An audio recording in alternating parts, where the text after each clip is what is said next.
Welcome to Beyond the Darkness, the place where the strange corners of the internet finally get a voice. Out there, buried deep in forgotten forums, abandoned story archives, anonymous confession boards, and late-night discussion threads are stories most people laugh off as fiction.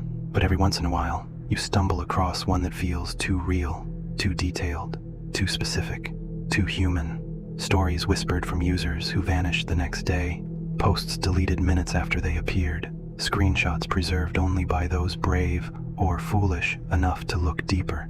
Here, on this channel, we dive into those tales, the ones the internet tries to bury, the ones that follow you into your dreams, the ones that just might be true. So turn off the lights, put on your headphones, and prepare yourself, because once you enter beyond the darkness, the shadows don't let go. The old trail never let us leave. I've told myself for years that if I never said it out loud, it couldn't follow me. That if I locked it away in memory, buried it, or even I wouldn't go looking, maybe it would stay there.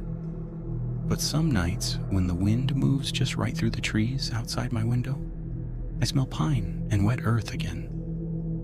And I hear my brother calling my name from somewhere far behind me. That's when I know I don't have a choice anymore. My name doesn't matter. What matters is what happened on the old trail and what followed us home.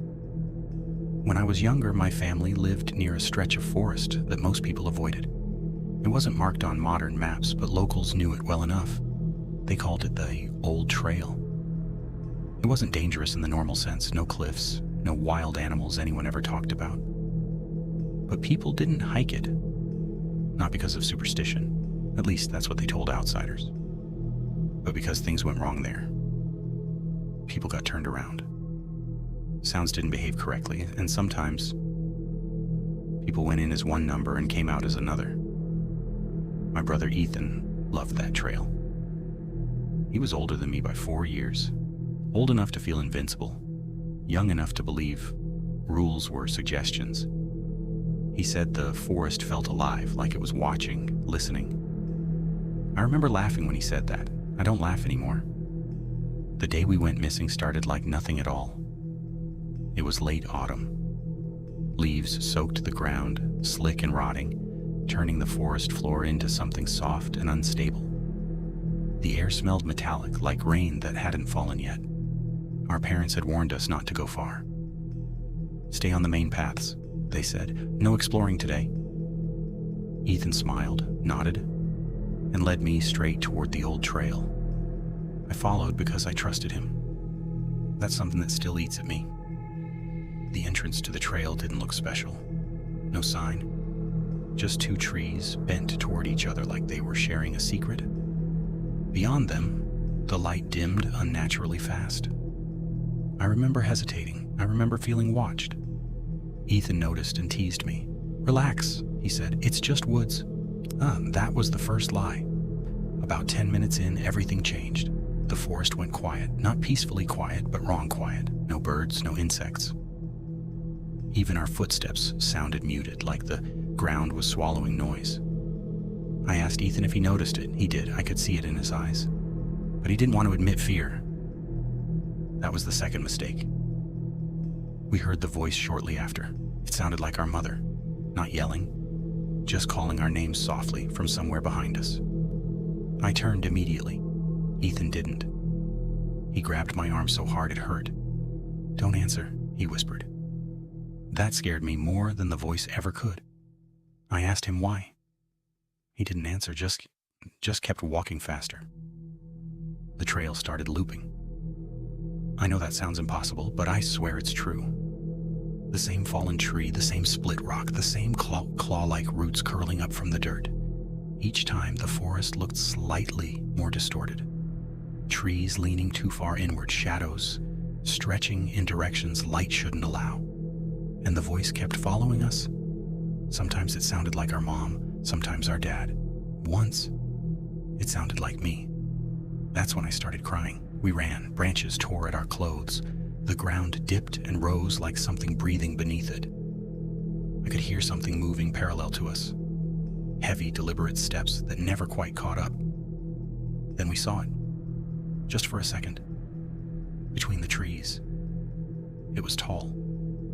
Too tall. Its body was thin like it had been starved for years, skin stretched tight over bone. Its head wasn't right. The shape was wrong, elongated, crowned with antlers that scraped against branches as it moved.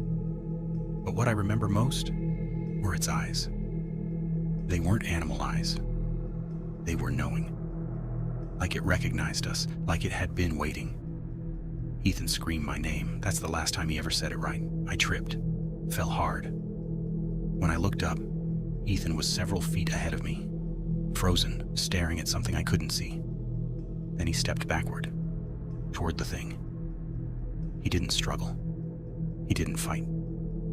He just walked, like someone following a familiar voice home. I remember grabbing his jacket. I remember screaming. I remember the smell. Rot and cold and something ancient. Then the forest went dark. When I woke up, it was morning. I was alone. The trail was gone. I was lying near the edge of the woods, only a few hundred feet from our house. Search teams came, dogs, helicopters. They never found Ethan. But that wasn't the end. For weeks afterward, I heard him, at night, calling my name from outside my bedroom window. Our parents heard it too. They just didn't want to admit it. Then, things started changing. Food went missing. Doors opened on their own. Muddy footprints appeared inside the house. Barefoot, long-toed. Wrong. And sometimes, when I passed a mirror too quickly, I saw him standing behind me, smiling. But his eyes weren't his anymore. My parents moved away after that. Said it was for a fresh start. But you don't outrun something that already knows you. Years later, I went back. I don't know why. Closure, maybe, or guilt. The old trail was still there, waiting. I didn't go far this time. I didn't need to. Because from just inside the trees, I heard my voice calling out, perfectly, asking for help. And behind it, something else breathed. Slow, patient, hungry. If you ever hear someone calling you in the woods, someone you love, do not answer. If the forest goes quiet, turn back immediately. And if you ever find the old trail, please, leave it alone. Because some things don't hunt bodies, they hunt families. And once it knows your voice, it never forgets. If this story followed you, if you felt watched while listening, then it did its job. Not every shadow is empty. Not every voice you recognize is human, and not everything that learns forgets. Lock your doors, trust your instincts, and if something feels off, leave. Now help us with like and subscribe to the channel, and if you got any more creepy real story you want to be sheared, comment down below. This has been Beyond the Darkness. Sleep if you can. We'll be waiting right here next time.